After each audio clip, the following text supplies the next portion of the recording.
কথা বলতে না পারা সন্তানের মনের কথা বুঝতে নিজের হাতকেই কিবোর্ড বানালেন একজন মা।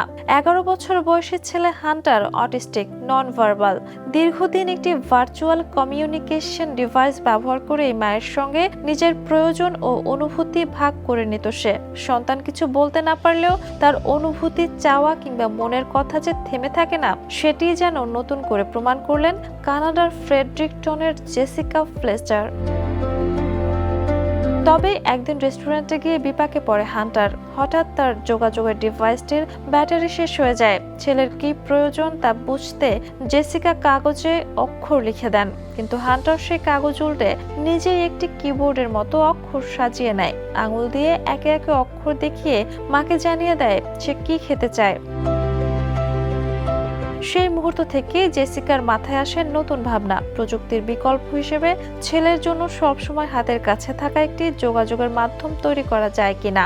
পরে এক ট্যাটু শিল্পীর সহায়তায় নিজের কবজিতে অক্ষর, শব্দ ও অনুভূতি প্রকাশের বিভিন্ন প্রতীক সহ একটি কিবোর্ড এঁকে নেন তিনি।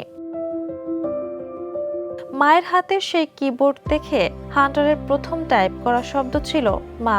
এখন বাইরে কোথাও গেলে হান্টার মায়ের হাতের অক্ষর দিয়েই নিজের কথা জানাতে পারে। ইলেকট্রনিক ডিভাইসের মতো এখানে শব্দ উচ্চারণের প্রয়োজন হয় না, ফলে আশেপাশের মানুষকে না জানিয়েও মা ছেলের মধ্যে সহজেই ব্যক্তিগত যোগাযোগ সম্ভব হয়।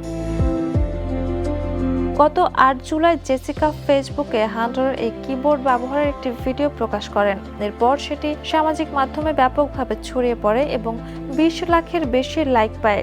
হান্টারের স্কুলের বন্ধুরাও এমন কিবোর্ড আঁকা টি-শার্টের আগ্রহ দেখিয়েছে, যাতে তার সঙ্গে আরো সহজে যোগাযোগ করা যেতে পারে। হান্টার হয়তো কথা বলতে পারে না, কিন্তু তার বলার মতো অনেক কথা আছে, আর সেই কথাগুলো পৌঁছে দিতে কখনো কখনো বড় কোনো প্রযুক্তির প্রয়োজন হয় না। প্রয়োজন হয় শুধু ভালোবাসা, ধৈর্য আর তাকে বোঝার আন্তরিক চেষ্টা। Jhuma Mridha, the news.